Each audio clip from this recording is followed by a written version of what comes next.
आपल्यासोबत बोलण्यासाठी जितेंद्र आव्हाड आहेत. सर, मराठी भाषेबद्दलचं वक्तव्य समोर आलेलं आहे. भैयाजी महाराज कसं बघता मराठी भाषा? कारण एकीकडे अभिजात भाषेचा दर्जा दिला जातो, मात्र असे સારું છે ચાલ કેમ છો કેમ છો કેમ છો કેમ છો સારું છો ને કેમ છો દરેકર ભાઈ કેમ છો તમે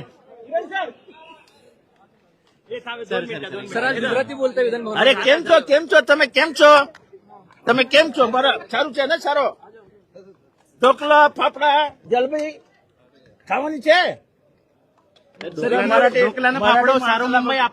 मराठी माणसाला आता फक्त दादर आणि लालबाग एवढे दोनच एरिया राहिलेत. बाकीचे घेतले त्यांनी ताब्यात आता आणि अधिकृतरित्या पण देऊन टाकतील. हिंदी में जानना चाहेंगे. मुंबईमध्ये गुजराती आता दुसरी भाषा होईल. कदाचित राजेकाजेश्वर मराठी एक नंबरवर ठेवतील, पण दुसरी भाषा गुजराती होईल. जी वर्षानुवर्षाची भीती होती, ती आता सत्यात उतरते.